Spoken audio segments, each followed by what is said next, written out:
오늘은 북한 제도에서 한국 문화를 받아들이며 그것에 대해 동경심을 가지고 갈망하는 북한 사람들의 이야기. 제가 10년간 군복무를 마치고 뛰어든 일이 제일 처음 한류시장이었습니다. 저는 함흥에서 살다가 평양 김일성 종합대학 학생으로 성장하면서 제가 겪었던 실제 이야기를 담아보았습니다. 제 이름은 박남훈. 이야기를 시작하겠습니다. 함흥역에 내렸을 때 공기는 10년 전보다 더 차갑고 매캐했다. 가슴에 달린 군복무성과 표창, 메달이 짤그랑거리며 금속성 소리를 냈다. 나는 습관처럼 군복 상의, 주름을 펴내렸다. 고향이다. 10년 만에 귀환이다. 조국을 위해 청춘을 바쳤고 당은 내게 대학 추천이라는 최고의 선물을 안겨주었다. 나는 금이 환영하는 장수라도 되냥 어깨를 폈다. 역사를 빠져나오는 발걸음은 무거우면서도 가벼웠다. 모순적인 감정이었다. 역 광장에 들어서자 매캐함의 정체가 명확해졌다. 그것은 질 낮은 석탄이 불완전 연소하며 내뿜는 폐부 깊숙이 들러붙는 삶의 냄새였다. 10년 전에도 함흥은 공업도시였고 늘 연기가 자욱했지만 지금의 공기는 그때보다 훨씬 더 절박하고 날카롭게 느껴졌다. 광장 한편에 거대하게 세워진 선전화. 속수령님의 미소는 여전히 온화했지만 그 아래를 오가는 사람들의 표정은 겨울 강바람처럼 얼어붙어 있었다. 사람들의 어깨는 잔뜩 움츠러들어 있었고 입고 있는 동복들은 하나같이 색이 바래거나 여기저기 기운 자국이 역력했다. 그 잿빛 풍경 속에서 빳빳하게 날이 선 내 군복과 가슴팍의 금빛 메달은 유난히 도드라져 보였다. 스쳐 지나가는 몇몇 시선이 내 가슴에 머물렀다. 그것은 단순한 호기심이 아니었다. 경계심, 그리고 숨길 수 없는 질투와 부러움이 뒤섞인 끈적한 눈빛들이었다. 나는 무의식적으로 허리를 더 꼿꼿이 폈다. 이것은 내가 흘린 피와 땀의 정당한 대가였다. 나는 부끄러울 것이 없었다. 평양의 최고의 대학으로 간다. 그 사실 하나가 내 차가운 손끝을 데웠다. 전연전방의 혹독한 추위 속에서 동상으로 발가락을 잘라낼 뻔한 위기를 넘기면서도 당이 내게 약속한 미래만을 붙잡고 버텼다. 영예로운 귀환과 장밋빛 미래를 손에 쥔 아들을 보며 흘리실 기쁨의 눈물을 상상하자 발걸음이 조금 빨라졌다. 하지만 역전을 벗어나 시내로 접어들수록 가슴 한구석에 설명할 수 없는 불안감이 안개처럼 피어올랐다. 기억 속에 활기찼던 도시는 마치 거대한 박제처럼 멈춰있는 듯했다. 대로변의 상점 진열대는 텅 비어 있었고 드문드문 지나가는 목탄차들은 힘겹게 거친 숨을 토해내고 있었다. 내가 조국을 지키는 동안 나의 고향은 무엇을 잃어버린 것일까? 나는 애써 불안감을 지우려 고개를 저었다. 배낭끈을 고쳐매고 익숙하면서도 낯선 골목길로 접어들었다. 저 모퉁이만 돌면 내가 나고 자란 집이 있다. 메달이 다시 한번 짤그랑 소리를 냈다. 그 소리가 이번에는 왠지 나를 재촉하는 채찍질처럼 들렸다. 부모님이 계신 집 문을 열기 전까지는 분명 그랬다. 인기척 없는 냉방. 부엌 아궁이는 차갑게 식어 있었다. 벽에 걸린 낡은 달력만이 시간이 흘렀음을 알려주었다. 옆집 아주머니가 혀를 차며 일러준 곳은 집이 아니라 성천강 다리 밑 장마당이었다. 어머니가 거기 계십니까? 거기. 아니면 어디서 입에 풀칠을 하겠니? 얼른 가봐라. 네 아버지는 다리가 더 나빠져서 짐이나 제대로 나르는지 모르겠다. 나는 배낭을 맨 채 달렸다. 함흥의 바람은 살을 저미듯 날카로웠다. 강바람이 몰아치는 다리 밑, 그곳은 전쟁터였다. 아니, 내가 지켜왔던 전방의 초소보다 더 처절한 아수라장이었다. 고함을 지르는 장사꾼들, 짐을 나르는 꽃제비 아이들, 호루라기를 불어대며 단속하는 규찰대. 그 먼지 구덩이 속을 제복 입은 내가 걸어 들어갔다. 이질적인 풍경이었다. 그리고 보았다. 시장 구석, 가장 볕이 들지 않는 끄트머리. 사람들이 지나가다 발길질이나 할 법한 그 자리에 웅크리고 앉은 두 노인을 처음엔 알아보지 못했다. 내가 기억하는 어머니는 비록 가난해도 머릿기름을 정갈하게 바르고 옷깃만은 빳빳하게 풀을 먹여 입던 분이었다. 하지만 저기 앉아있는 여인은 때국물이 흐르는 수건을 머리에 동여매고 있었다. 그 앞에는 정체 모를 옷가지들이 산처럼 쌓여 있었다. 중국에서 넘어온 구호물자인지 누군가 입다 죽은 옷인지 알 수 없는 쿰쿰한 냄새가 나는 헌옷들. 어머니는 그 더미 속에서 구겨진 점퍼 하나를 꺼내 자신의 무릎에 대고 손바닥으로 다림질을 하고 있었다. 쩍 갈라진 손등, 손톱 밑에 낀 검은 때 어머니는 쉴 새 없이 옷을 털고 비비고 있었다. 그래야 한 푼이라도 더 받을 수 있다는 듯이. 이거 얼마요? 지나가던 행인이 옷 하나를 발끝으로 툭 건드렸다. 어머니는 화들짝 놀라 고개를 들었다. 아이고 선생님, 이거 진짜 미제 솜이 들어간 거라 따숩기가 말도 못합니다. 내 2만 원만 받을게. 2만 원? 이 걸레 같은 걸? 10,000원이면 가져가고 아님 말지. 행인이 침을 뱉듯 말을 던지고 돌아서려 했다. 그 순간 나는 보았다. 어머니가 그 행인의 바짓가랑이를 잡을 듯이 다급하게 손을 뻗는 것을. 아, 알았습니다. 15,000원. 아니, 13,000원만 주오. 오늘 계시도 못해서 기래. 어머니의 비굴한 웃음. 생존을 위해 자존심 따위는 장마당 바닥에 진작 갈아버린 듯한 그 표정. 그 옆에서 아버지는 묵묵히 빗마대 자루만 정리하고 있었다. 한쪽 다리를 절며 무거운 옷 뭉치를 옮기려 끙끙대는 아버지의 등은 내가 기억하던 태산 같던 등이 아니었다. 앙상하게 뼈만 남은 툭 치면 부러질 것 같은 마른 가지였다. 가슴에 달린 훈장이 불에 달군 돌처럼 뜨거워졌다. 나는 무엇을 지켜온 것인가? 지난 10년 내가 휴전선에서 총을 들고 장군님 결사옹위를 외치며 추위와 싸우는 동안 내 부모는 이곳 함흥의 차가운 바닥에서 10,000원짜리 한 장을 위해 짐승처럼 싸우고 있었다. 내가 지킨 것은 사회주의 조국이었는데 그 조국 안에서 내 부모는 서서히 말라 죽어가고 있었다. 대학? 김일성 종합대학 경제학부? 눈앞이 아득해졌다. 저 헌옷을 수천 벌 팔아야 나의 한 학기 기숙사비가 나올 것이다.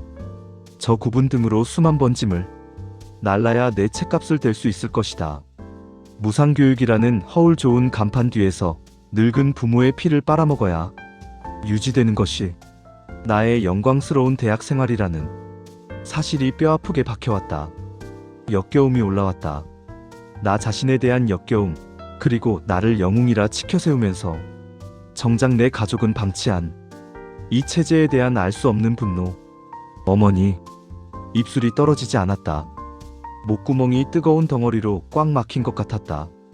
나는 차마 다가가지 못하고 전봇대 뒤로 몸을 숨겼다. 군복을 입은 아들이 이렇게 비참한 부모의 모습을 목격했다는 사실을 그들에게 들키고 싶지 않았다. 그것은 부모에게 더 큰 수치가 될 것 같았다. 어머니는 결국 12,000원을 받고 옷을 팔았다. 꼬깃꼬깃한 지폐 몇 장을 받아들고 마치 보물이라도 얻은 양 침을 발라 세고 또 세는 어머니. 그 모습을 보며 나는 주먹을 꽉 쥐었다. 손톱이 살을 파고들었다. 경제학. 그래, 경제를 배우러 간다고 했지. 나는 눈물을 훔치지 않았다. 대신 그 뼛속 시린 풍경을 눈에 새겼다. 책 속에 있는 죽은 경제학 따위는 필요 없다. 나는 돈을 벌어야 한다. 저 갈라진 어머니의 손에 핸드크림을 발라주기 위해서라도, 아버지의 다리를 고쳐드리기 위해서라도. 평양으로 가는 기차에 오르기 전 나는 이미 군인이 아니었다. 나는 장사꾼이 되어야 했다. 그것도 아주 악착 같은 괴물이 되어서라도 살아남는 장사꾼이. 바람이 다시 한번 옷깃을 파고들었다. 하지만 춥지 않았다. 내 안에서 이미 뜨거운 욕망의 불이 지펴지고 있었으므로 나는 도망치듯 부모님의 좌판을 등지고 시장통을 빠져나오고 있었다. 발걸음이 천근만근이었다. 훈장의 무게가 족쇄처럼 느껴졌다. 군화 발소리는 요란했지만 내 속은 텅 비어 공허했다. 그때였다. 누군가 내 어깨를 툭 하고 거칠게 쳤다. 어이, 거기 군관 동지. 앞 좀 보고 다닙시다. 짜증 섞인 목소리. 나는 무심결에 고개를 숙였다. 사과하려던 찰나 상대방의 눈이 커졌다. 기름진 가죽 점퍼에 짝퉁 레이벤 선글라스를 머리에 얹은 사내. 낯이 익었다. 10년 전 학교 뒷담을 넘던 그 날렵한 눈매 그대로였다. 박, 나문희? 너 나문희 아니니? 최용호? 용호였다. 중학교 동창. 공부보다는 장사에 관심이 많아 일찌감치 학교를 그만두고 장마당을 기웃거리던 녀석. 10년 만에 만난 그는 내 몰골과는 딴판이었다.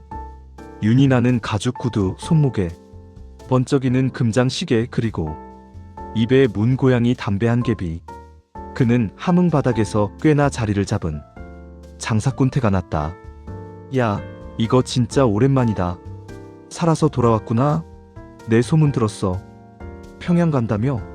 김대기 밀성종합대학 경제학부 합격했다면서? 용우는 내 군복깃을 털어주며 호들갑을 떨었다. 하지만 그의 눈은 내 표정에 그늘을 놓치지 않았다. 장사꾼의 본능일까? 그는 내 시선이 방금 전 부모님이 계신 구석진 좌판 쪽을 향했다가 황급히 거두는 것을 눈치챘다. 밥은 먹었니? 가자. 회포나 풀자. 건배! 내 대답도 듣지 않고 용우는 내 팔을 잡아 끌었다. 그가 데려간 곳은 시장 구석 판자로 얼기설기 지은 국밥집이었다.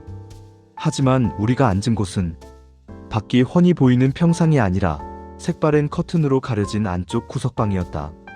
뜨끈한 국밥과 털개찜 그리고 투명한 소주 한 병이 놓였다. 나는 허겁지겁 국물을 들이켰다. 속이 쓰렸다. 용우는 말없이 내 잔을 채워주며 담배 연기를 길게 뿜었다. 부모님 뵙고 오는 길이니? 용우가 툭 던졌다. 나는 숟가락을 멈췄다. 그래, 힘드실 거다. 요즘 경기가 워낙 안 좋아서 헌옷 장사 그거 목청만 터지지 돈은 안 돼. 이 녀석은 모든 걸 알고 있었다. 자존심이 상했지만 부정할 수 없는 현실이었다. 용우가 몸을 앞으로 기울이며 목소리를 낮췄다. 나무나, 대학 가면 뭐하니? 거기 졸업하면 뭐 간부되고 좋다지. 근데 그건 10년 뒤 얘기고 당장 입학금은? 기숙사비는? 교수들한테 찔러줄 담배값은? 내 부모님이 저헌 옷 팔아서 그게 감당이 되겠니? 전곡을 찔렸다. 숟가락을 쥔 손이 부들부들 떨렸다. 국가에서 무상으로. 야, 이 맹추 같은 새끼야. 용우가 피식 웃으며 말을 잘랐다. 군대에서 땅굴만 파다 오더니 세상 물정 모르는 소리 한다. 평양은 숨쉬는 공기 빼고 다 돈이야. 너 공부하다 굶어 죽을래? 아니면 부모님 등골 빼먹을래? 나는 아무 말도 할 수 없었다. 그의 말이 칼처럼 날아와 박혔으니까. 침묵이 흘렀다. 용우는 소주잔을 비우고는 주위를 두리번거리더니 내 귀에 가까이 대고 속삭였다. 내 처갓집이 어딘지 아니? 어딘데? 해산이다. 양강도 해산. 국경도시. 압록강 너머 중국 장백과 마주보고 있는 밀수의 성지. 내 눈동자가 흔들렸다. 용우의 눈이 번들거렸다. 내 처남이 국경경비대 소대장이고 장인어른이 해산세관원이야. 줄은 확실해. 물건은 넘쳐나는데 문제는 팔로야. 함흥 바닥은 좁아. 돈이 안 돼. 진짜 돈은 어디에 있는지 알지? 평양. 빙고. 역시 김대생이라 머리가 잘 돌아가네. 용우가 품 안에서 무언가를 꺼내 탁자 밑으로 내 손에 쥐어주었다. 차가운 금속성의 감촉. 작은 USB였다. 이게 뭔지 아니? 아랫동네 나만 드라마야. 요즘 평양 애들이 이거 없어서 못 본다더라. 근데 보이부 단속이 심해서 물건 대기가 쉽지 않아. 하지만 너라면 달라. 용우가 내 눈을 똑바로 쳐다보며 못을 박았다. 너는 제대 군인의 김일성 종합대학 학생이잖아. 1호대 김일성 가문이 보증하는 신분증. 기차 검열대에 누가 감히 김대생 가방을 뒤지겠니? 보이부원들도 너한테 경례부터 할걸. 심장이 쿵쾅거렸다. 위험한 제안이었다. 걸리면 끝장이다. 하지만 머릿속에는 방금 전 12,000원을 손에 쥐고 벌벌 떨던 어머니의 손이 떠올랐다. 내가 물건은 확실하게 대줄게. 너는 방학 때마다 내려와서 가져가기만 해. 평양 기숙사에서 아름아름 풀기만 해도 한 학기 생활비는 물론이고 내 부모님 저 고생 안 시켜도 돼. 나랑 딱 1년만 해보자. 반반 나누는 거야. 용우가 내 잔에 다시 술을 따랐다. 찰랑거리는 술잔 위로 내 욕망과 두려움이 교차했다. 나는 탁자 밑에서 손에 쥐어진 USB를 꽉 움켜쥐었다. 손바닥에 배겨오는 딱딱한 감촉이 마치 내 미래를 여는 열쇠처럼 혹은 파멸로 이끄는 방아쇠처럼 느껴졌다. 어떤 드라마인데? 내 입에서 나온 첫 질문이었다. 용우의 입꼬리가 비릿하게 올라갔다. 제목이 죽여줘. 사랑의 불시착이라던가. 북조선 장교랑 남조선 재벌 여자가 연애하는 얘긴데 이게 평양 간부 마누라들 사이에서 난리도 아니래. 나는 잔을 들어 단숨에 들이켰다. 쓴 소주가 식도를 타고 내려가며 뜨겁게 타올랐다. 공범이 되는 순간이었다. 평양의 밤이었다. 점호가 끝났다. 사감의 구둣발 소리가 복도 끝으로 멀어지고 22시 소등을 알리는 사이렌과 함께 기숙사의 모든 불빛이 일제히 죽었다. 평양 용남산 자락에 위치한 김일성 종합대학 기숙사 3호동. 이 거대한 지성의 전당은 순식간에 칠흑 같은 어둠에 잠겼다. 나는 침대에 누워 마른 침을 삼켰다. 옆 침대에서는 룸메이트 철민이 코를 골기 시작했다. 평양시 당 간부의 아들인 철민은 매사가 느긋했고 불면증이라곤 모르는 녀석이었다. 나는 녀석의 규칙적인 숨소리를 확인하고 나서야 조심스럽게 움직였다. 군 시절 참호 속에서 적의 동태를 살피듯 소리 없이 이불을 머리끝까지 뒤집어 썼다. 눅눅한 솜니불 냄새가 훅 끼쳤다. 내 품 안에는 용우가 쥐어준 USB와 함흥 장마당에서 거금을 주고 산 중국산 휴대용 미디어 플레이어 노텔가 들어있었다. 딱 한 번만 확인한다. 불량품이면 끝장이다. 손이 떨렸다. 전원 스위치를 올렸다. 칠흑 같은 이불 속 손바닥만 한 액정에서 푸르스름한 빛이 터져나왔다. 그 빛이 내 얼굴을 비췄다. 마치 신문실의 조명등처럼 느껴져. 순간 숨이 턱 막혔다. 나는 황급히 이불 틈새를 여며 빛이 밖으로 새 나가지 않게 단속했다. USB를 포트에 꽂았다. 파일 로딩 중. 모래시계가 도는 3초가 3년처럼 길었다. 이 작은 플라스틱 조각 하나가 발각되면 나는 퇴학이 아니라 정치범 수용 소행이다. 10년 군복무의 명예도 부모님의 기대도 한순간에 제가 될 것이다. 그런데도 나는 멈출 수가 없었다. 아니, 멈추지 않았다. 이것은 내 학비이자 어머니의 약값이었다. 화면이 떴다. 사랑의 불시착 제1화. 선명한 고화질 영상이 눈을 찔렀다. 남조선의 화려한 거리, 세련된 옷차림, 그리고 윤기 흐르는 배우들의 얼굴. 내가 알던 세상과는 채도가 달랐다. 드라마 속 여주인공이 패러글라이딩을 타다 북한에 불시착하는 장면이 이어졌다. 기가 막혔다. 우리 공화국 군관을 저렇게 묘사하다니. 그런데 멋있다. 군복핏이 다르고 말투가 부드럽다. 이거다. 나는 내용을 보는 게 아니었다. 상품성을 보고 있었다. 이 드라마는 위험하다. 하지만 그만큼 치명적이다. 평양의 고위층 자녀들, 특히 철민이 같은 녀석들은 죽고 못 살 내용이다.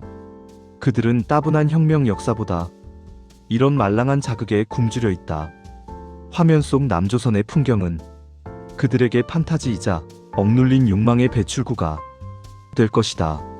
나는 10분 정도 재생 상태를 확인한 뒤 황급히 전원을 껐다. 기계의 열기가 손바닥에 남았다. 심장이 쿵쿵거려 갈비뼈가 아플 지경이었다. 이불을 걷어내고 조용히 일어났다. 어둠 속에서 철민의 침대를 바라보았다. 녀석은 여전히 세상 모르고 자고 있었다. 철민은 아버지가 보내주는 용돈으로 매점에 고급 과자를 쓸어 담고 주말이면 외제 옷을 입고 평양 시내를 누비는 부류다. 하지만 녀석도 모르는 게 있다. 진짜 재미, 진짜 맛. 나는 베개 밑 깊숙이 기계를 숨겼다. 그리고 다음날 아침 녀석을 어떻게 낚을지 시나리오를 짰다. 다음날 점심시간, 학생 식당 구석자리. 옥수수 밥 한 그릇을 비우는 철민의 표정이 심드렁했다. 야, 나무나. 요즘 무슨 낙으로 사냐? 강의는 지루해 죽겠고 뭐 재밌는 거 없나?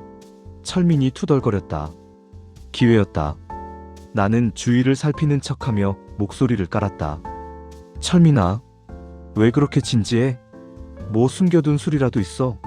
술보다 더 센 거. 나는 젓가락을 내려놓고 녀석의 눈을 정면으로 응시했다. 어젯밤에 내가 기막힌 걸 봤는데. 너 리정혁 동지라고 들어봤냐? 리정혁? 우리 과 선배야? 아니면 보이부? 아니, 38선 넘어서 연애하는 군관 동지 말이야. 철민의 눈동자가 흔들렸다. 그도 소문은 들어봤을 것이다. 아름아름 퍼지는 그 이름. 나는 쐐기를 박듯 나지막이 속삭였다. 오늘 밤 점호 끝나고 내 이불 속으로 들어와. 평양에서 제일 예쁜 남조선 여자가 기다리고 있으니까. 철민이 침을 꿀꺽 삼켰다.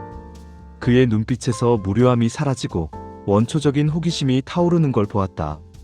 낚였다. 나의 첫 번째 고객이자 공범이 만들어지는 순간이었다. 전염병처럼 번진 욕망, 그리고 은밀한 제안. 철민의 눈빛이 변하는 데는 단 하룻밤, 아니, 사랑의 불시착 2회 분량이면 충분했다. 다음날 아침 사감의 기상 나팔 소리에 몸을 일으킨 철민의 얼굴은 엉망이었다. 충혈된 눈, 부스스한 머리. 평소당 간부 아들 특유의 여유롭고 뺀질거리던 태도는 온데간데 없었다. 그는 세수도 하는 둥 마는 둥 하더니 내 곁으로 다가와 모기 소리만 하게 속삭였다. 야, 박남훈. 삼화는 없니? 나는 속으로 쾌재를 불렀지만 겉으로는 표정을 굳혔다. 미쳤어? 아침부터 무슨 소리야? 누가 들으면 어쩌려고. 아니, 그 남조선 에미나이가 보이부. 아니, 거기 국정원인가 뭔가에 잡혀가게 생겼는데 거기서 딱 끊으면 어쩌자는 거네. 나 어제 한숨도 못 잤다. 철민은 금단현상에 시달리는 마약 중독자 같았다. 오전 내내 진행된 자본주의 정치경제학 비판 강의 시간. 노 교수가 핏대를 세우며 제국주의, 썩어빠진 문화를 비판하고 있었지만 철민의 시선은 허공을 떠돌고 있었다. 녀석의 노트에는 혁명 과업 대신 리정혁과 윤세리라는 이름이 조그맣게 수없이 적혀 있었다. 문제는 철민의 입방정이었다. 그날 저녁부터 기숙사 분위기가 묘하게 돌아가기 시작했다. 식당에서 혹은 복도에서 마주치는 평양 출신 동기들의 시선이 내게 꽂혔다.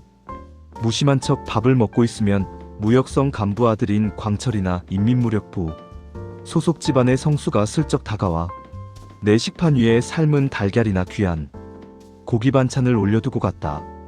아무 말도 하지 않았지만 그들의 눈빛은 하나같이 묻고 있었다. 네가 그 물건을 가지고 있다며? 나는 철민을 으슥한 기숙사 뒤편 보일러실로 끌고 갔다.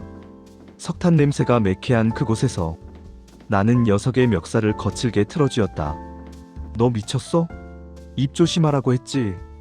비사그룹바 귀에 들어가면 너나 나나 다 아우지행이야. 내 가짜 분노에 철민은 당황하면서도 두 눈을 반짝였다. 야야, 진정해. 아무한테나 말한 거 아니야. 확실한 놈들, 우리 과에서 아버지가 든든하게 뒤 봐줄 수 있는 알짜배기들한테만 살짝 흘린 거라고. 누가 너더러 광고하라고 했어? 나무나 내 말 좀 들어보라. 철민이 내 손을 조심스럽게 떼어내며 품 안에서 무언가를 꺼냈다. 어두운 보일러실 아니었지만 그것이 내뿜는 푸르스름한 빛깔과 빳빳한 질감은 단번에 알아볼 수 있었다. 미화 100달러짜리 지폐 3장. 북한 노동자의 몇 달치 월급이자 우리 부모님이 1년을 뼈 빠지게 헌 옷을 팔아도 만져보기 힘든 진짜 돈이었다. 내 숨이 흠칫 멎었다. 이게 다 뭐야? 계약금, 철민이 달러를 내 교복 윗주머니에 찔러 넣으며 말했다. 이 녀석의 얼굴에는 어느새 기숙사 룸메이트가 아닌 평양 바닥을 주무르는 장사꾼의 탐욕이 서려 있었다. 너 그 USB에 다른 드라마나 영화도 꽉 차 있지? 광철이는 오징어 게임인지 뭔지 찾고 성수 그 자식은 남조선 예능을 보고 싶어 환장하더라. 애들이 돈은 얼만든지 낸대. 위험해. 복사본알판을 만들 수도 없고 내 기계를 돌려보게 할 수도 없어. 그러니까 내 말은 네가 도매를 넘기라는 거야. 철민이 한 발짝 더 다가오며 내 어깨를 짚었다. 네가 방학 때마다 선이 닿는 곳에서 물건 SD카드, USB를 넉넉히 떼와. 너는 나한테만 넘겨. 그럼 내가 이 기숙사, 아니 김대 전체에 뿌리고 수금할게. 한 편 빌려주는데 $10씩만 받아도 이거 한 달이면 평양 시내에 아파트 하나 살 돈 나온다. 이 녀석은 침을 튀겨가며 자본주의의 원리를 설명하고 있었다. 경제학부에서 배우는 죽은 이론이 아니라 가장 원초적인 수요와 공급의 법칙이 이 보일러실에서 완성되고 있었다. 걸리면 내가 독박 쓰는 거 아니야? 내가 짐짓 차갑게 묻자 철민이 코웃음을 쳤다. 내 아버지가 누군지 알지? 당 중앙위 간부야. 광철이 아버지는 무역성이고 단속? 보위부가 들이닥쳐도 우리 방은 함부로 못 건드려. 설령 걸려도 뇌물로 덮을 수 있는 선이야. 너는 든든한 뒷배를 얻는 거고 우리는 진짜 재미를 얻는 거지. 철민의 숨소리가 거칠어졌다. 나무나 촌스럽게 국가가 밥 먹여줄 거란 기대는 버려. 지금은 달러가 수령님이고 장군님이야. 나랑 손잡자. 내가 너 평양에서 제일 까는 부자로 만들어줄게. 윗주머니에 꽂힌 $300의 무게가 내 가슴을 묵직하게 짓눌렀다. 어머니의 갈라진 손등과 다리를 절던 아버지의 뒷모습이 스쳐 지나갔다. 나는 천천히 주머니에서 달러를 꺼내 만지작거렸다. 지폐 속 벤자민 프랭클린이 이 혁명의 수도 한복판에서 나를 향해 웃고 있는 것 같았다. 나는 달러를 다시 주머니 깊숙이 찔러 넣으며 철민을 바라보았다. 수익은 6대4다. 내가 6이야. 뭐? 야, 위험수당이랑 유통망은 내가 다 관리하는데 물건 끊기면 내 유통망도 끝이야. 싫으면 말고. 내가 매몰차게 돌아서려 하자 철민이 다급하게 내 팔을 붙잡았다. 알았어. 6대4 콜. 대신 오늘 밤에 3화부터 끝까지 다 넘겨. 악수가 오갔다. 그것은 단순히 불법 영상물을 거래하는 손길이 아니었다. 북한 최고의 엘리트들이 스스로 체제의 벽을 허물고 자본주의의 달콤한 독약을 들이켜기로 맹세하는 불경스러운 의식이었다. 나는 김일성 존엄 앞에 서서 자본주의의 이야기를 하고 있었다. 평양의 밤하늘에 붉은 네온사인이 빛나고 있었다. 위대한 김일성 동지. 하지만 내 가슴을 뛰게 하는 것은 더 이상 그 붉은 구호가 아니었다. 내 주머니 속에서 숨쉬고 있는 $300. 그 차갑고도 뜨거운 자본주의의 심장 박동이었다. 첫 학기가 끝났다. 나는 평양 해산행을 타고 백도라지를 사러 나섰다. 방학이 시작되자마자 나는 평양역에서 해산행 열차에 몸을 실었다. 가슴 안주머니에는 철민이 평양 기숙사에서 긁어모은 미화 $1,500가 두둑하게 들어있었다. 첫 시작에 소박했던 거래는 이제 스케일을 키운 사업이 되어야 했다. 압록강에 끈적한 바람이 불어오는 해산. 용우가 마련한 허름한 안가비밀 가옥의 탁자 위에는 수백 개의 마이크로 SD카드가 쏟아져 내렸다. 손톱보다 작은 칩 하나하나에 남조선의 최신 드라마와 영화들이 꽉꽉 들어차 있었다. 나무나 이 정도 물량이면 평양 바닥에 들 눈가를 아주 뒤집어 놓을 거다. 용우가 흥분한 목소리로 말했다. 하지만 곧 미간을 찌푸렸다. 근데 이걸 어떻게 평양까지 무사히 가져가느냐가 문제지. 요즘 국경이나 평양 들어가는 길목 단속이 장난이 아니야. 나는 안가 구석에 쌓인 마대 자루를 턱짓으로 가리켰다. 양강도 산간에서 캔 굵직한 도라지들이었다.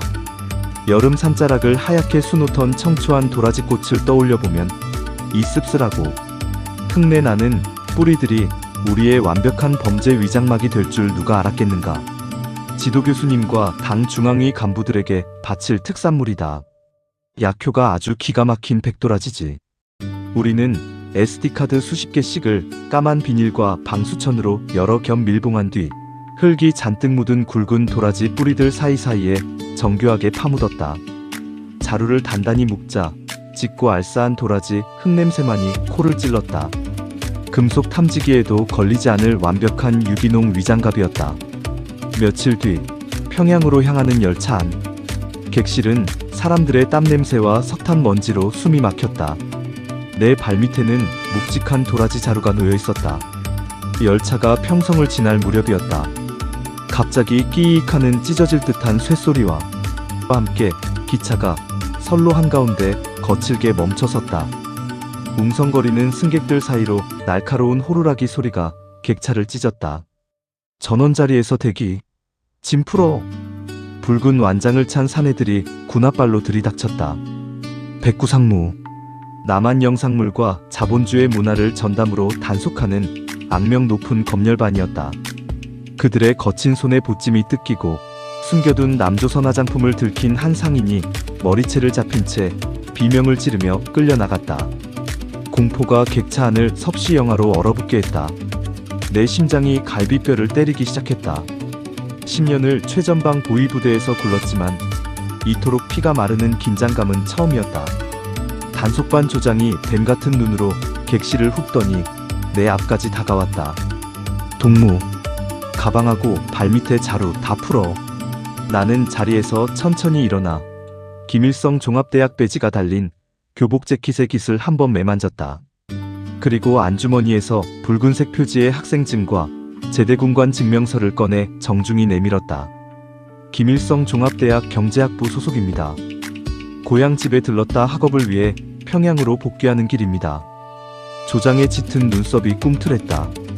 공화국 최고 학부의 학생증과 10년 만기 제대 군인의 조합. 함부로 윽박지를 신분은 아니었다. 하지만 단속반 특유의 후각은 내 발밑에 불룩한 자루에 꽂혀 있었다. 그래, 수고가 많은 대학생 동무구만. 근데 저 자루는 뭐네? 당장 끌러보라. 나는 짐진 여유로운 표정을 지으며 마대 자루의 끈을 풀었다. 객실 안으로 확 풍겨오는 쌉싸름하고 진한 도라지 향기. 양강도에서 캔 최상급 백도라지입니다. 저희 학부 지도교수님과 평양에 계신 당 간부 어르신들께 약재로 올릴 귀한 물건입니다. 함부로 다루면 뿌리가 상해서.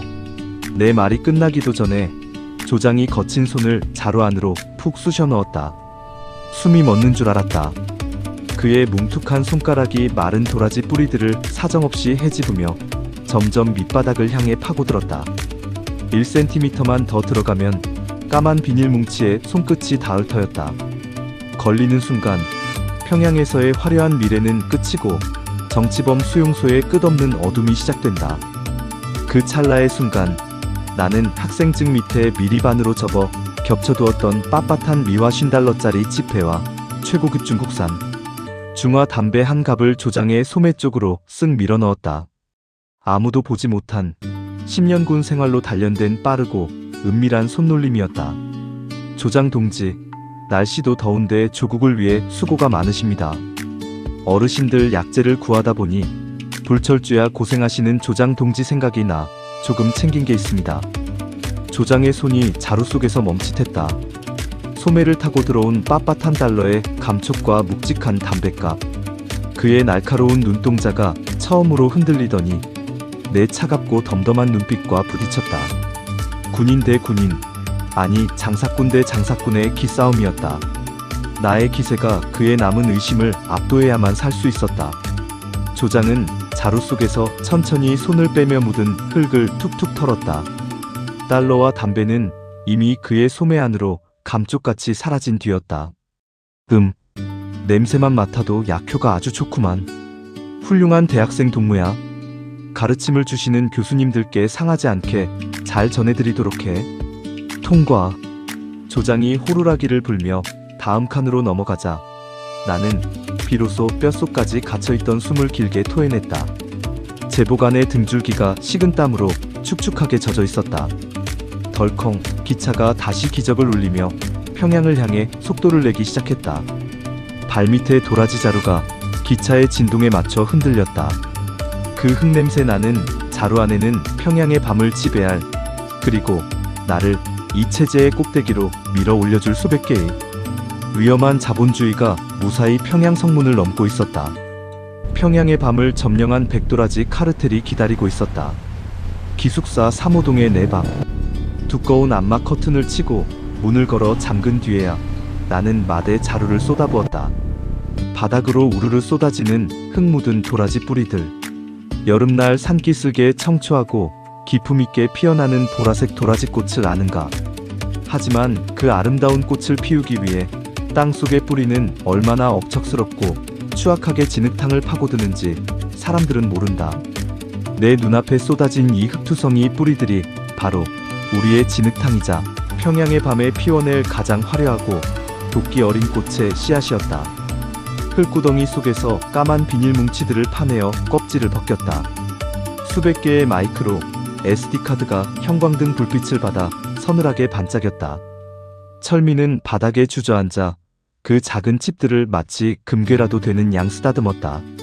녀석의 숨소리가 색색거렸다. 나무나, 너 진짜 미친놈이다. 이걸 어떻게 다 들고 평양 성문을 넘었니? 입 조심해. 이제부터가 진짜니까.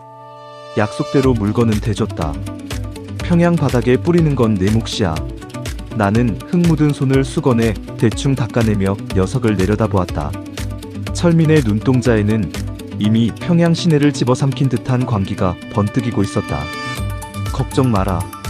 내가 이 백도라지들을 평양 최고 위층 간부 집집마다 꽂아버릴 테니까. 철민의 호언장담은 허풍이 아니었다. 다음 날부터 철민은 기숙사에 머무는 시간보다 밖으로 나도는 시간이 많아졌다. 녀석의 아버지가 출퇴근용으로 쓰는 검은색 벤츠가 밤마다 기숙사 뒷길로 스르륵 미끄러져 들어와 철민을 태우고 사라졌다. 타겟은 명확했다. 당 중앙위, 인민무력부, 무역성 등 평양의 핵심 권력을 쥐고 있는 고위층의 자녀들, 이른바 평양의 붉은 귀족들이었다. 그들은 낮에는 김일성 광장에서 붉은 깃발을 흔들며 충성을 맹세했지만 밤이 되면 창전거리와 은하과학자거리의 초고층 아파트에서 그들만의 견고하고 은밀한 성벽을 쌓아 올렸다. 철민은 그 견고한 성벽 안으로 남조선이라는 치명적인 바이러스를 투약했다. 처음에는 아름아름 친한 친구들의 생일 파티에 물건을 풀었다. 최고급 콘약과 러시아산 캐비어가 깔린 대리석 테이블 위로 내가 가져온 SD카드가 꽂힌 최신형 평판 TV가 켜졌다. 반응은 폭발적이었다. 그들은 이태원 클라스를 보며 자본주의에 날 것 같은 복수극에 피가 끓었고 남조선 예능을 보며 배를 잡고 뒹굴었다. 단 일주일 만에 평양 고위층 자녀들의 밤문화 생태계가 완전히 뒤집혔다. 밤 10시 거리의 인적이 끊기고 어둠이 깔리면 평양의 고급 아파트촌은 두꺼운 암막 커튼 뒤에서 불야성을 이루었다. 이른바 밤샘 모임이 독버섯처럼 번져나갔다. 그들은 단속반의 눈을 피해 몇 날 며칠을 한 집에 모여 남조선 드라마를 정주행했다. 변화는 무서울 정도로 빨랐다. 평양 최고급 식당인 옥류관이나 해당 화관의 VIP룸에서 만난 고위층 자녀들의 말투가 미묘하게 달라지기 시작했다. 딱딱한 이태원 동무라는 클라스 봤어? 호칭 대신 남조선 영화 너무 멋있어. 혀를 잔뜩 오빠라고 굴린 하자니? 오빠, 진짜? 나도 대박, 오빠라고 진짜? 부를래? 같은 이태원 남조선 클라스 봤어? 은어가 그들의 이태원 클라스 은밀한 봤어? 특권층 아니, 왜? 언어로 자리 남조선 영화 잡았다. 너무 멋있어. 녀석들은 남조선 배우들의 머리 모양을 따라 하기 위해 비밀리에 중국 미용사를 집으로 불러들였고 스크린 속 여배우가 입었던 옷을 구하기 위해 무역 일꾼들을 닥달했다. 그리고 그 거대한 욕망의 생태계 중심에 철민과 내가 있었다. 나무나 미치겠다. 무력부 부상 아들내미가 이번에 새로 들어온 백도라지 없냐고 달러 뭉치를 내 얼굴에 집어 던지더라. 어느 날 밤 기숙사로 돌아온 철민이 가죽 가방을 침대 위에 쏟아부으며 숨을 헐떡였다. 가방 안에서는 빳빳한 미화 100달러짜리 다발이 폭포수처럼 쏟아졌다. 수천 달러, 아니 10,000달러가 넘어 보이는 거액이었다. 이제 백도라지는 그냥 드라마가 아니야. 평양 귀족 애들 사이에서 입장권이고 권력이야. 이거 하나 못 구하면 바보 취급받아서 파티에 끼지도 못해. 우리가 평양의 밤을 지배하고 있다고. 철민의 목소리는 환희로 떨리고 있었다. 나는 침대 위에 흩뿌려진 벤자민 프랭클린의 초상화들을 말없이 내려다보았다. 미국 자본주의의 상징이 평양 김일성 종합대학 기숙사 침대 위를 뒹굴고 있는 이 기막힌 아이러니. 나는 조용히 달러 다발을 집어들어 묵직한 무게감을 느꼈다. 10년 전 함흥 장마당에서 어머니가 헌 옷을 팔며 비굴하게 웃던 모습이 스쳐 지나갔다. 12,000원. 달러로 환산하면 겨우 $1 남짓한 돈을 위해 무릎을 꿇었던 내 부모의 삶. 하지만 지금 나는 평양 한복판에서 이 체제를 지탱하는 최고 권력자들의 자식들에게 자본주의의 마약을 팔아 천문학적인 달러를 빨아들이고 있다. 나는 자본주의를 혐오하며 자랐지만 이제는 그 누구보다 완벽한 자본주의의 괴물이 되어가고 있었다. 철민아, 나는 달러 다발을 가방에 쓸어 담으며 차갑게 말했다. 다음 방학 땐 해산이 아니라 아예 신의주 쪽으로 선을 하나 더 뚫어라. 평양 애들 입맛이 고급화됐어. 이젠 영상물뿐만 아니라 화면에 나오는 남조선 화장품과 옷까지도 세트로 넘긴다. 우리가 싹 다 먹는 거야. 철민이 침을 꿀꺽 삼키며 고개를 끄덕였다. 창밖으로는 유경호텔의 거대한 첨탑이 평양의 붉은 밤하늘을 찌를 듯 솟아있었다. 하지만 나는 알 수 있었다. 저 견고해 보이는 체제의 심장부 아래에서 우리가 퍼뜨린 달콤한 독약이 이미 그들의 뿌리를 썩게 만들고 있다는 것을. 평양의 밤은 이제 나의 것이었다. 썩어 들어간 뿌리, 보위부의 붉은 그림자. 거대한 제국은 언제나 외부의 적이 아니라 내부의 작은 균열에서 무너진다. 평양의 겨울은 매서웠지만 내 안주머니의 달러 뭉치는 언제나 난로처럼 뜨거웠다. 우리는 신의주 라인까지 개척하며 남조선 화장품과 의류까지 손을 뻗쳤다. 평양의 밤은 완벽하게 우리의 통제 아래 있는 듯했다. 그 전보를 받기 전까지는 최신소에서 받은 누런 갱지 전보 한 장. 보낸 이는 함흥의 최용호, 내용은 단 3줄이었다. 어머니 병세 위독, 백도라지 뿌리 썩어 문드러짐, 급거 귀양 요망. 전보를 쥔 손끝이 차갑게 얼어붙었다. 우리 어머니는 아프지 않다. 지난달 내가 몰래 보낸 달러 덕분에 아버지는 중국제 의족을 마쳤고 어머니는 더 이상 장마당 바닥에 앉지 않는다. 이것은 용우와 나만 아는 암호였다. 백도라지 뿌리 썩어 문드러짐. 공급선이 박살났다는 뜻이다. 그것도 아주 치명적으로. 나는 겉옷만 대충 걸쳐 입고 짱거리 전화국으로 달렸다. 칼바람이 뺨을 때렸지만 숨통을 조여오는 불안감에 비하면 아무것도 아니었다. 함흥의 용우 안가로 전화를 걸었다. 신호음이 길게 이어지다 덜컥 수화기가 들렸다. 여보세요. 용우의 목소리가 아니었다. 낯선, 그러나 아주 날카롭고 건조한 남자의 목소리. 나는 반사적으로 숨을 참았다. 군대에서 질리도록 들었던 사람의 피를 말리는 보위부 지도원 특유의 억양이었다. 누구시오? 수화기 너머의 남자가 다시 물었다.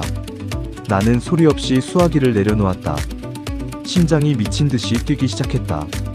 함흥의 안가에 보위부가 깔려있다. 그렇다면 용우는?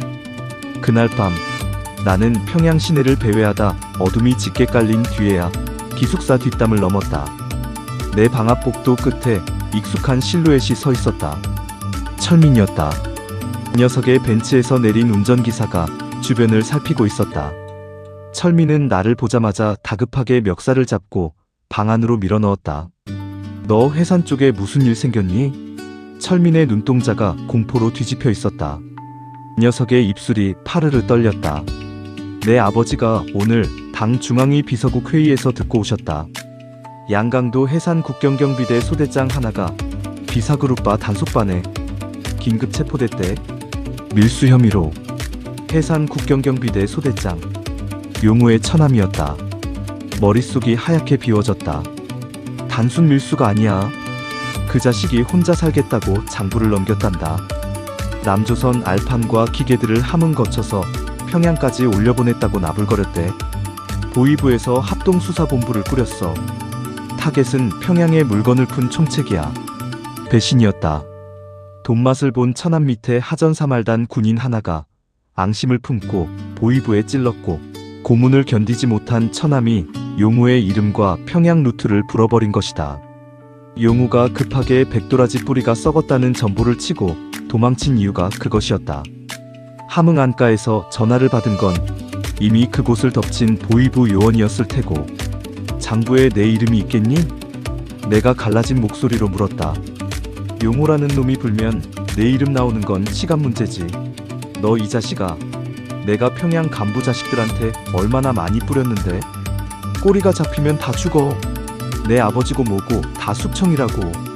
철민이 머리칼을 쥐어뜯으며 주저앉았다. 자본주의의 달콤함에 취해 있던 붉은 귀족의 나약한 민낯이었다. 위기가 닥치자 녀석은 책임을 회피할 궁리부터 하고 있었다. 나무나, 네가 안고 가라. 뭐? 너 하나 제대 군인 신분으로 독박 쓰면 윗선에서 어떻게든 총살은 면하게 손 써줄 수 있어. 하지만 나까지 엮이면 평양 간부 사회 전체가 뒤집어져. 그럼 우린 다 쥐도 새도 모르게 정치범 수용소행이야. 철민의 눈빛은 비열했다. 불과 어제까지만 해도 달러 타발을 던지며 환호하던 동업자는 단두대 앞에서 나를 밀어 떨어뜨리려 하고 있었다. 내 방에 있는 물건들 오늘 밤 안으로 다 태워버려. 달러도 땅에 묻든가 알아서 해. 당분간 아는 척하지 말자. 철민은 내 대답도 듣지 않고 도망치듯 방을 빠져나갔다. 고요한 방 안.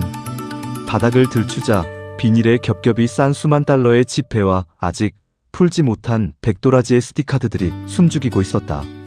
한때는 내 권력이자 구원이었던 것들이 이제는 내 목을 조르는 올가미가 되어 나를 쳐다보고 있었다. 그때였다. 창밖 기숙사 정문 쪽에서 요란한 엔진 소리가 들렸다. 헤드라이트 불빛이 어둠을 가르고 들어왔다.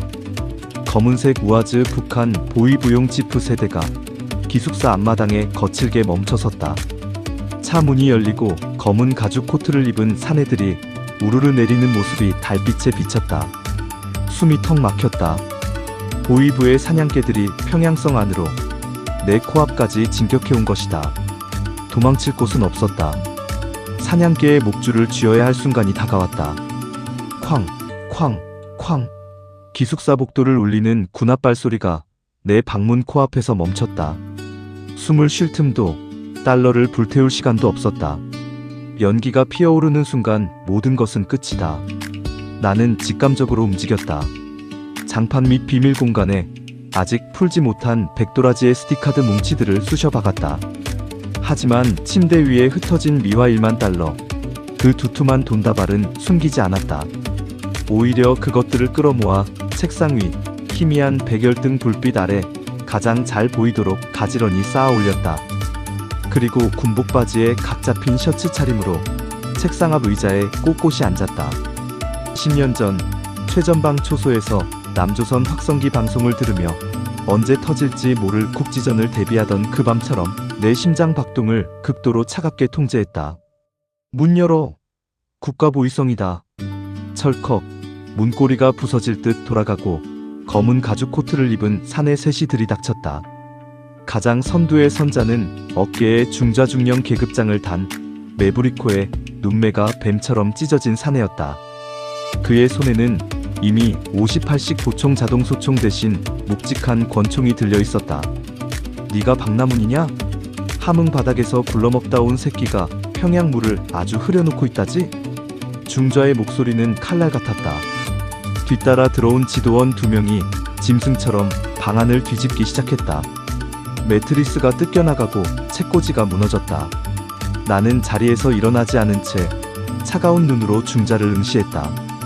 그의 가슴팍에는 붉은 김일성 초상 휘장이 빛나고 있었지만 내 눈에 보이는 것은 충성심이 아니었다. 인간을 움직이는 가장 맹목적이고 끈질긴 맹수 같은 의지. 고통스러운 결핍과 권태로운 만족 사이를 끊임없이 오가는 그 원초적인 탐욕의 진자가 중좌의 번들거리는 눈동자 속에서 흔들리고 있었다. 그는 국가의 충견이 아니라 단지 자신의 욕망에 복무하는 노예일 뿐이다. 나는 그것을 확신했다. 지도원 동지, 밤이 많이 찹니다. 내 담담한 목소리에 방안을 뒤지던 요원들이 멈칫했다. 사시나무 떨듯 무릎을 꿇고 살려달라 빌어야 할 대학생 놈이 너무나도 평온했기 때문이다. 중좌의 눈썹이 꿈틀거렸다. 이 갓나새끼가 미쳤나? 내 놈이 해산에서 끌어올린 남조선 알판들, 지금 당장 꺼내놓지 않으면 이 자리에서 즉결 처분할 수도 있어. 반당 반영명 분자 새끼. 물건은 없습니다. 뭐? 대신 붉은 자본은 있습니다. 나는 천천히 손을 들어 책상 위 가방 안을 열어보였다. 백열등 조명 아래 빳빳한 미화 100달러, 지폐 수백 장이 푸르스름한 광기를 내뿜고 있었다. 정확히 1만 달러. 평양 시내에 고급 아파트 2채를 살 수 있는 보이부 중좌가 평생을 일해도 만져보지 못할 천문학적인 액수였다. 방 안의 공기가 돌연 정지했다. 총구를 겨누고 있던 중좌의 시선이 돈다발에 꽂히는 순간 그의 거친 호흡이 미세하게 흔들렸다. 그 찰나의 균열을 나는 놓치지 않았다. 1만 달러입니다. 평양의 밤을 밝히는 백도라지의 이번 달 수익금 중 일부지요. 나는 자리에서 천천히 일어나 돈다발을 그의 앞으로 쓱 밀어주었다. 수령님을 보위하시느라 밤낮으로 고생하시는 중좌 동지를 위해 평양의 사업가들이 모은 성의입니다. 네? 내 놈이 지금 보이부 검열 성원에게 뇌물을 먹이려 드는 거냐? 중좌가 버럭 소리를 질렀지만 그의 목소리 끝은 아까처럼 날카롭지 않았다. 총구를 쥔 손에 힘이 빠져 있었다. 뇌물이 아닙니다, 중좌 동지. 나는 한 걸음 더 다가가 그의 귓가에 낫고 은밀하게 속삭였다. 동업의 제안입니다. 동업? 해산 라인이 무너진 건 아쉽게 됐지만 평양의 수요는 이미 폭발했습니다. 당 중앙위, 무력부 간부 자제들이 제 물건에 목을 매고 있죠. 저는 그들의 약점을 쥐고 그들의 달러를 쓸어 담습니다. 나는 그의 가슴에 달린 붉은 휘장을 똑바로 응시하며 쐐기를 박았다. 저를 잡아넣으시면 중좌 동지는 기껏해야 표창장 하나 받으시겠죠. 하지만 저를 살려두고 우리의 보호막이 되어주신다면 매달 이 책상 위에 1만 달러가 놓일 겁니다. 표창장으로 평양에서 떵떵거리며 살 수 있습니까? 벤츠를 굴리고 자식들을 외국으로 유학 보낼 수 있습니까? 중좌의 턱관절이 부들부들 떨렸다. 이념과 자본, 공포와 탐욕이 그의 머릿속에서 치열하게 전쟁을 벌이고 있었다. 뒤에 서 있던 2명의 부하들도 숨을 죽인 채 상관의 입술만 바라보고 있었다. 침묵이 길어졌다. 피를 말리는 시간. 내 등줄기를 타고 차가운 땀방울이 흘러내렸지만 나는 끝까지 시선을 피하지 않았다. 인간의 맹목적인 탐욕을 믿었다. 마침내 중좌가 거칠게 숨을 내뱉으며 허리춤의 권총집에 총을 찔러 넣었다. 그는 말없이 책상 위로 다가오더니 1만 달러 다발을 자신의 넓은 가죽 코트 안주머니에 쓸어 담았다. 놀랍도록 빠르고 익숙한 손놀림이었다. 동무들, 이 방은 깨끗하다. 허위 제보였어. 철수한다. 부하들은 기다렸다는 듯이 고개를 숙이고 밖으로 빠져나갔다. 방문을 나서기 전 중좌가 고개를 돌려 나를 바라보았다. 그의 눈빛은 더 이상 사냥개가 아니었다. 고기를 맛본 굶주린 늑대였다. 박나문이라고 했나? 제대 군인이라 그런지 배짱 하나는 두둑하군. 다음 달 15일 장소는 내가 다시 연락하겠다. 약효가 떨어지면 그땐 내 놈 목숨으로 채워야 할 거다. 가장 싱싱한 백도라지로 준비해두겠습니다, 중좌 동지. 쾅! 문이 닫혔다. 지프차의 엔진 소리가 멀어질 때까지 나는 동상처럼 서 있었다.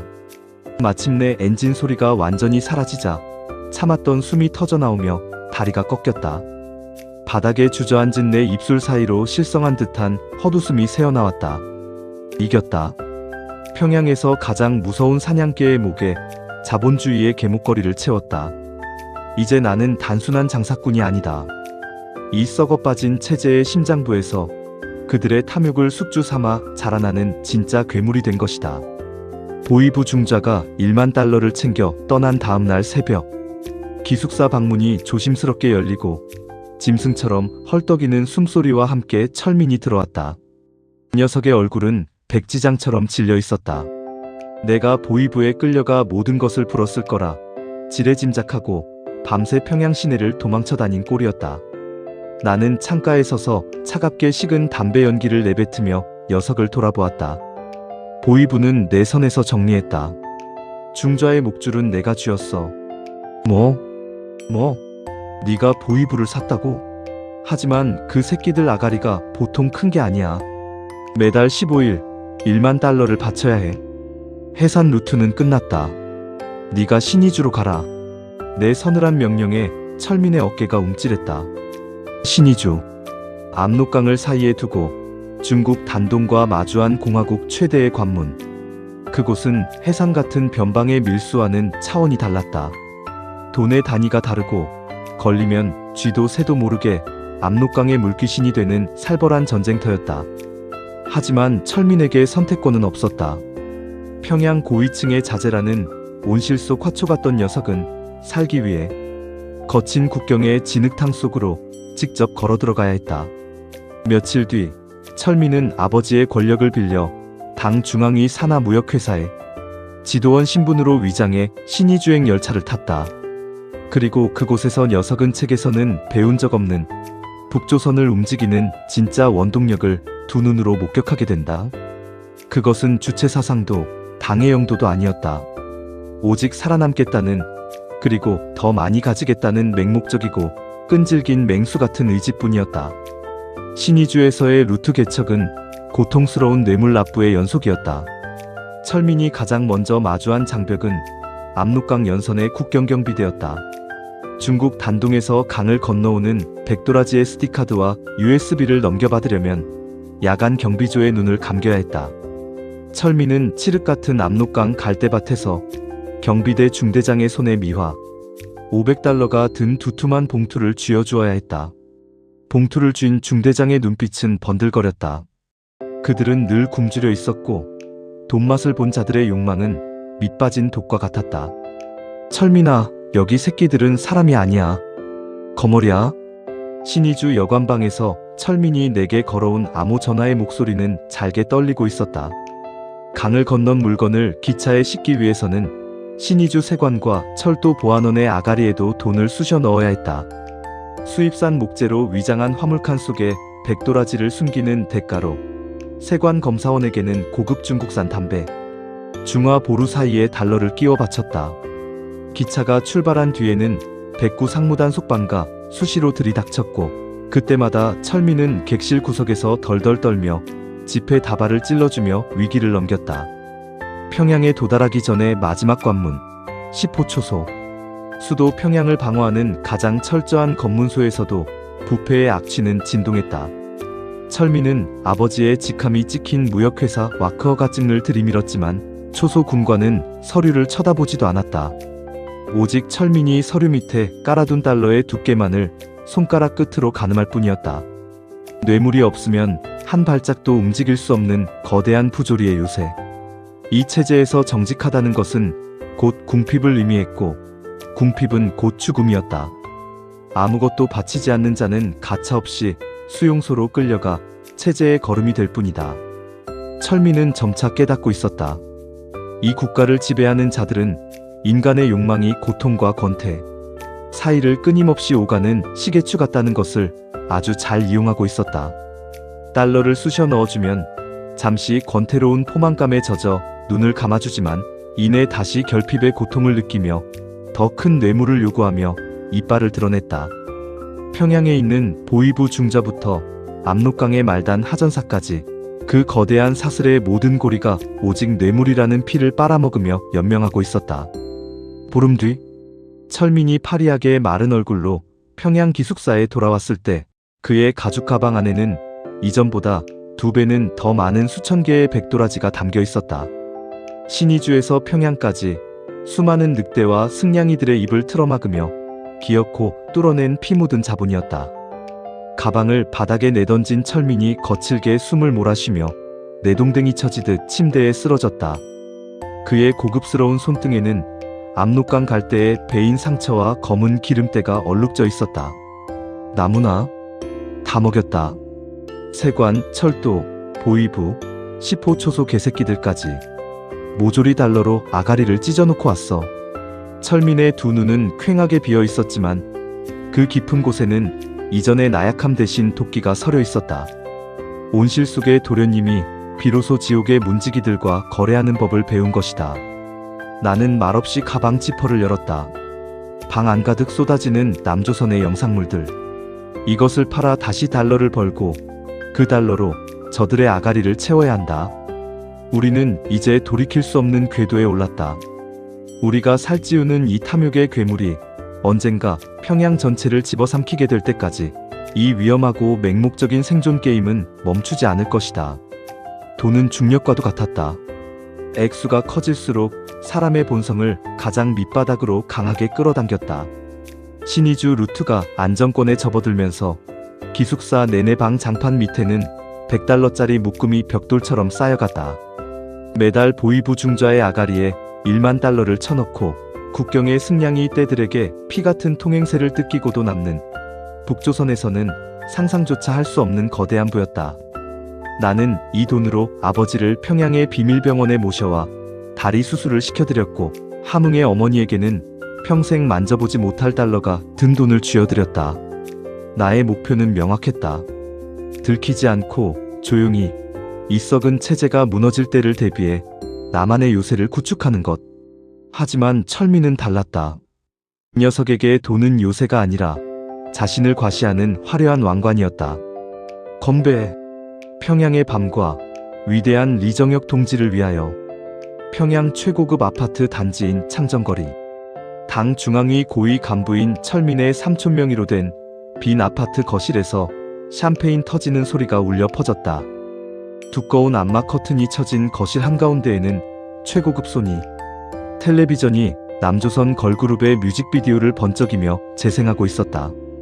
테이블 위에는 프랑스산 코냑과 더닐 담배, 그리고 우리가 뚫은 신의주 루트로 들여온 남조선 화장품들이 전리품처럼 널브려져 있었다. 소파에 깊숙이 파묻힌 철민은 완전히 이성을 잃고 있었다. 이 녀석의 손목에는 번쩍이는 롤렉스 시계가 채워져 있었고 입에는 남조선 영화에서나 보던 시가를 물고 있었다. 그의 주위로 무력부, 보위부, 내각 간부들의 자식들이 아부하듯 몰려들어 술잔을 채웠다. 야 철민아, 다음 주 내 생일 파티 알지? 이번에 새로 들어온 남조선 얘는 알판 무조건 나한테 먼저 빼줘야 한다. 걱정 마라.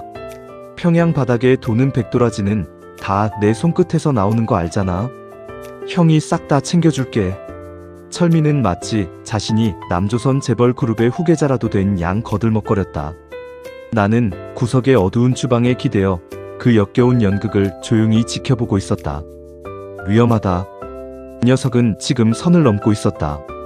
보이부 중좌의 목줄을 쥐고 있다고는 하나 그것은 어디까지나 조용히 돈을 상납할 때의 이야기다. 이렇게 대놓고 평양 한복판에서 자본주의의 향락을 전시하는 것은 섣불지고 불 속으로 뛰어드는 짓이었다. 파티가 무르익고 술에 취한 무리들이 방으로 들어가 남조선 드라마에 빠져들었을 때 나는 비틀거리는 철민의 뒷덜미를 낚아채 베란다 쪽으로 끌고 갔다. 너 미쳤어? 목소리 낮춰. 기숙사 밖으로 애들 끌어모으지 말라고 했지. 내가 으르렁거리자 철민이 코웃음을 치며 내 손을 거칠게 뿌리쳤다. 아, 왜 이래 촌스럽게. 나무나 쫄지 마라. 여기 모인 애들 아버지가 누군지 알아? 보이성 부상, 호위사령부 정치위원 아들내미들이야. 누가 우릴 건드려? 단속반이 떠도 얘네 얼굴 보면 오줌 지리고 도망간다니까. 그건 네 아버지들 권력일 때 얘기고 꼬리가 길면 결국 잘려. 눈에 띄게 사치 부리지 말라고 했잖아. 저 롤렉스는 또 뭐야? 내 추궁에 철민의 눈빛이 일순간 서늘하게 돌변했다. 술기운에 풀려있던 녀석의 동공에 짙은 오만함과 그동안 숨겨왔던 계급적 우월감이 독사처럼 따리를 틀었다. 야, 박남훈. 철민이 시가를 바닥에 뱉으며 내 가슴팍을 손가락으로 툭툭 찔렀다. 너 요즘 자꾸 선 넘는다? 내가 신의주에서 그 개고생을 하며 루트 뚫고 다닐 때 넌 기숙사 방구석에 앉아서 달러나 샜잖아. 평양 유통망 다 내 인맥이고 내 아버지 배경이야. 그래서 수익 분배 다시 해. 6대 4? 웃기는 소리 하지 마. 내가 7이고 네가 3이야. 파여름이었다. 견고했던 동맹의 유리가 산산조각 나는 소리. 나는 이를 악물었다. 돈이 많아지면 결국 권력 싸움으로 번질 거란 예상은 했지만 녀석은 근본적인 룰을 망각하고 있었다. 루트를 뚫은 건 너지만 그 루트에 바칠 뇌물은 내가 보이부를 구워 삶아 만든 총알이야. 그리고 물건의 출처, 해산의 진짜 공급선은 나만 안다. 네가 아무리 신의주를 돌아다녀도 내 선이 없으면 넌 그냥 평양의 흔해에 빠진 날라리일 뿐이야.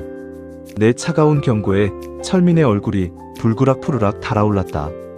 이 새끼가 함흥 바닥에서 헌옷이나 팔던 거지 새끼.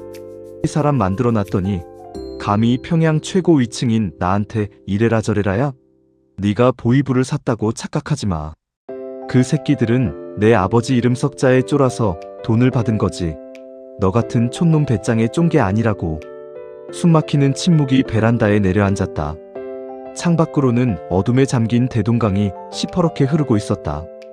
나는 철민의 충혈된 눈을 조용히 응시했다. 화가 나지 않았다. 오히려 머릿속이 얼음물 표면처럼 차갑게 가라앉았다. 이 녀석은 괴물이 된 게 아니었다. 자본이라는 독약을 먹고 몸집만 비대해진 통제 불능의 시한폭탄이 되어버렸다. 이 폭탄이 터지면 나침반도 없이 나와 내 가족까지 산산조각 낼 것이 분명했다. 그래, 내 말이 맞다. 나는 한 발짝 뒤로 물러서며 조용히 말했다. 네 아버지 권력이 우리를 지켜주고 있지. 분배 문제는 나중에 다시 얘기하자. 오늘은 그만 돌아가서 잘게. 내가 등을 돌려 베란다를 빠져나가려 하자 철민이 등 뒤에서 비릿한 웃음을 흘렸다. 그래, 나무나. 주제 파악 좀 하고 살자. 넌 내 훌륭한 그림자야. 그림자는 본체를 넘어서면 안 되는 거 알지? 나는 대답하지 않고 아파트를 빠져나왔다. 평양의 밤바람이 매서웠다. 정장 재킷에 깃을 세우며 나는 대동강변을 걸었다. 내 손은 주머니 속에서 차가운 금속성 라이터를 만지작거리고 있었다. 그림자가 본체를 넘어서면 안 된다고? 나는 입가에 조소를 머금었다. 철민은 북조선의 권력 생태계를 반쪽만 알고 있었다. 태양이 지고 완벽한 어둠이 내리면 본체는 사라지고 오직 그림자만이 어둠과 하나 되어 세상을 집어삼킨다는 것을. 이제 꼬리를 자를 시간이다. 보이부 중좌의 아가리에 철민이라는 아주 살찌고 오만한 고깃덩어리를 던져주어야 할 때가 온 것이다. 중좌 동지, 평양에서 가장 살찐 돼지들을 사냥할 시간입니다. 매월 15일 보이부 중좌와 은밀히 접선하는 대동강변의 낡은 창고. 나는 두툼한 달러 뭉치가 든 서류 봉투를 탁자 위로 밀며 말했다. 봉투를 낚아채는 중좌의 눈빛이 탐욕으로 번쩍였다. 돼지들, 내 놈이 파는 백도라지를 주워먹는 그 간부 자식들 말인가? 예. 그 중에서도 가장 목소리가 크고 꼬리가 긴 놈을 쳐낼 때가 왔습니다. 당 중앙위 비서국 간부의 아들 최철민, 그리고 무력부, 호위사령부 고위층 자제들까지 모조리 엮을 수 있는 아주 완벽한 무대입니다. 중좌가 담배에 불을 붙이며 눈을 가늘게 떴다. 간부 자식들을 함부로 건드렸다간 내 모가지가 날아갈 수도 있어. 고작 자본주의 날라리 풍비사회주의 단속 정도로 그 집안들을 꺾을 수 있을 것 같으냐? 그래서 독을 좀 발라두었습니다. 나는 품에서 붉은색 마크가 찍힌 작은 USB 하나를 꺼내 탁자 위에 올려놓았다. 이 안에는 남조선 드라마가 아니라 수령님의 신변과 평양의 체제, 비판을 다룬 남조선 뉴스보도, 영상과 정치비라 스캔본이 들어있습니다. 반당 반혁명 책동, 단순한 밀수나 퇴폐 행위가 아니라 체제 전복 음모로 엮어버리는 겁니다. 이걸 쥐고 흔들면 철민의 아비조차 아들을 버리고 당에 충성을 맹세해야 살 수 있을 겁니다. 중좌의 뱀같은 눈동자가 USB를 향해 꽂혔다. 그의 입가에 소름 끼치는 미소가 번졌다. 평양의 밤문화를 단속하는 것을 넘어 정치범을 색출한 공화국 영웅으로 수직 상승할 수 있는, 권력과 불을 동시에 거머쥘 수 있는 미끼였다. 내일 밤 11시 창정거리 아파트 15층입니다. 돼지들이 파티를 열 겁니다. 나는 자리에서 일어나 코트깃을 세웠다. 철민이 가진 달러와 금부치는 모두 중좌 동지의 몫입니다. 저는 썩은 가지를 쳐내고 유통망을 하나로 통일하면 그만입니다. 아, 참고로 그 집에 들어가는 장부에서 제 이름은 이미 지워졌습니다. 나는 뒤도 돌아보지 않고 창고를 빠져나왔다. 사냥개는 이미 피냄새를 맡았다. 다음 날 밤 11시 평양 창정거리 최고급 아파트 단지. 나는 단지 맞은편 어두운 골목에 차를 세우고 담배를 피워 물었다. 15층 저택의 거실 창문은 두꺼운 암막 커튼으로 가려져 있었지만 미세하게 새어나오는 붉은 조명이 그 안의 광란을 짐작게 했다. 철민은 내가 자신에게 굴복했다고 착각하며 평소보다 더 많은 간부 자식들을 불러 모아 축배를 들고 있을 터였다. 그때였다. 헤드라이트를 끈 검은색 우아즈 지프 4대가 유령처럼 미끄러져 들어와 아파트 입구를 에워쌌다. 중무장한 보위성 타격대원 수십 명이 짐승처럼 차에서 쏟아져 나와 15층을 향해 질주했다. 나는 차창을 조금 내리고 밤 공기를 들이마셨다. 피비린내가 났다. 쾅 마이너스. 15층의 육중한 철문이 폭약에 뜯겨나가듯 박살나는 소리가 적막한 창정거리를 갈랐다. 아파트 거실 안은 순식간에 아수라장이 되었다. 콘약 잔이 깨지고 남조선 걸그룹의 노래가 비명소리에 묻혀 끊어졌다. 전원 엎드려. 움직이는 새끼는 이 자리에서 쏴 죽이겠다.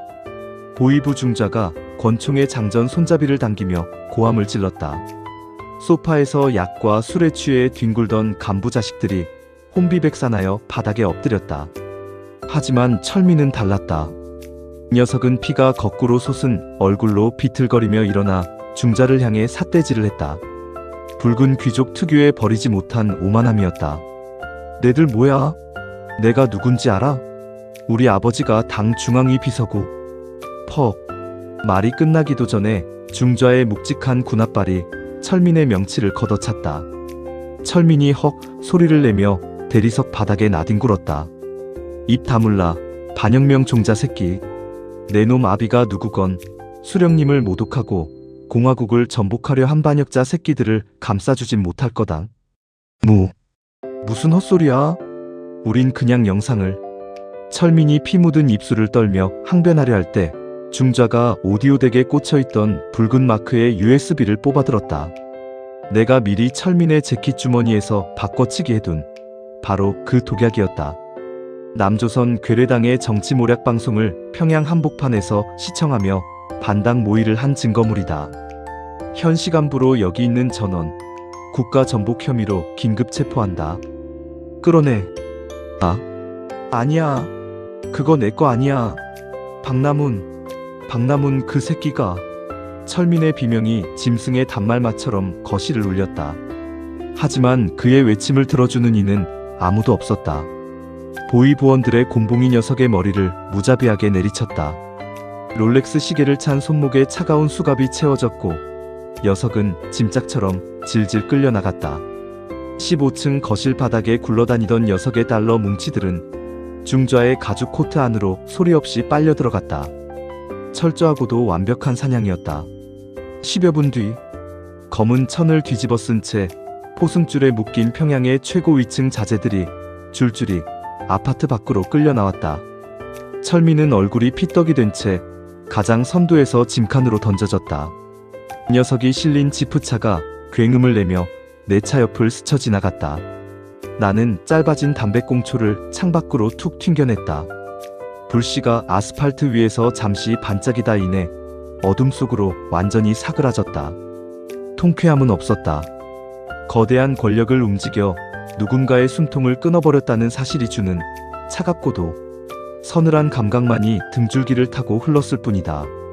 철민은 북조선이라는 거대한 괴물의 등에 올라탔다고 착각했지만 결국 그 괴물의 발톱에 가장 먼저 찢기고 말았다. 나는 안다. 이 썩어빠진 체제에서 살아남는 유일한 방법은 등에 올라타는 것이 아니라 내가 직접 그 괴물의 심장을 움켜쥐고 피를 통제하는 것뿐임을. 이제 평양의 밤은 온전히 나의 것이다. 나는 엔진을 켜고 붉은 네온 사인이 명매라는 텅 빈 평양의 거리를 향해 차를 몰았다.